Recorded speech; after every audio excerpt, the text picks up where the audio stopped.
Bom momento, aqui é o Judes mais uma vez.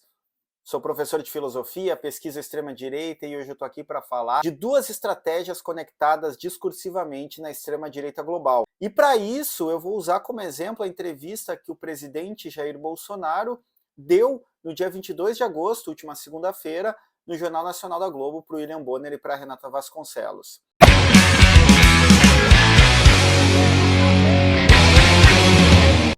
Embora o Bonner tenha começado a entrevista bastante incisivo e de um modo ofensivo, que é importante para espremer o candidato, Bolsonaro já começou com uma estratégia muito importante, já consagrada pela extrema-direita global, inclusive por ele na campanha de 2018, que é o que se chama mudar o gol de lugar.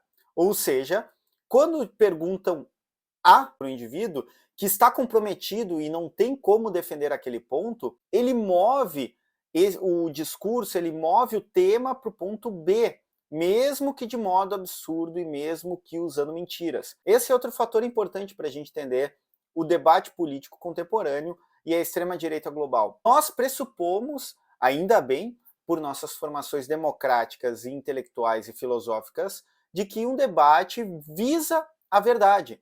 Mas não é esse o ponto de onde se desdobra o campo político contemporâneo.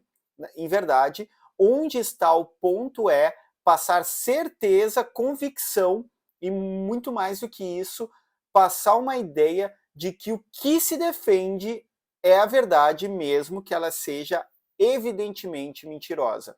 Então Bolsonaro ele vai movendo esse gol e Bonner e Renato não conseguem manter ele nas respostas que são necessárias e vão sendo aí envolvidos pelo grande panorama discursivo que é o ponto principal de um político de extrema direita, controlar a narrativa. Se ele começa sendo atacado, pense num jogo de futebol, se ele começa sendo atacado, Bolsonaro começa a contra-atacar, movendo então discursivamente os pontos. Quando o Bonner fala sobre a questão da corrupção, de que Bolsonaro já não fala tanto que não há corrupção, e ele aponta um caso do MEC, e não aponta as rachadinhas, e não aponta outros milhares de casos de corrupção, o que, que o Bolsonaro faz? Ele diz, ele individualiza no ministro da Educação acusado de desvio de verba, que a gente sabe do Milton Ribeiro, por tráfico de influência de pastores neopentecostais,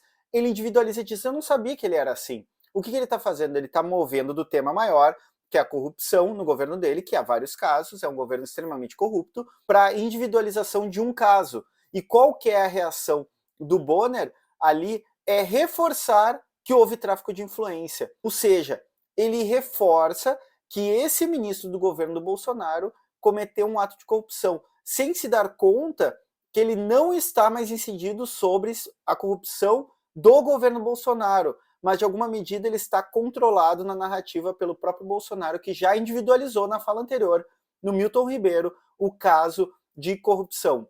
Então, mover o gol, e isso é outra coisa importante para a gente prestar atenção. Não importa quão absurdo é o que o Bolsonaro fala, o que o Trump fala, o que o Orbán fala. Ser absurdo é parte da tática, porque um discurso, uma fala absurda, ela torna tão móvel esse campo para mover o objeto da resposta e o objeto da narrativa, ela deixa tão fácil mover o gol que fica difícil centrar novamente aquele que está sendo interpelado, o político da extrema-direita ou da direita de modo mais amplo, para o ponto específico onde ele deve ser atacado.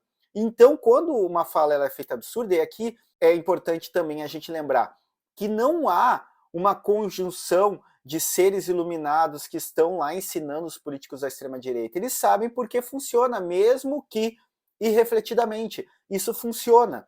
Portanto, o que acontece é, eles vão falando em verdades, eventualmente absurdos, e assim eles conseguem controlar a narrativa, eles conseguem escapar pela tangente, já colocando num horizonte um outro tema, ou mesmo se restabelecendo a partir de um espantalho de um fantasma. Não por acaso, o PT voltou ontem em várias falas do Bolsonaro, na verdade nunca saiu do discurso dele, porque o PT é uma escada, um espantalho, um fantasma, que ele desvia para controlar a narrativa, para mover o gol, para se constituir e se reerguer. O que é importante também é não nos desesperarmos. É pouco provável que esse discurso que reforçou para o seu grupo, para esses 20 a 30% que ainda o apoiam, reforçou seu horizonte de apoio, mas muito provavelmente não furou a bolha dessa porcentagem, que ainda é bastante preocupante, que vai ser um problema, eu já disse várias vezes, o bolsonarismo é um problema de médio e longo prazo, não só como problema político, mas como um problema educacional, pedagógico, de uma série de outras ordens, principalmente da ordem ética. Por hoje era isso, vamos arriba!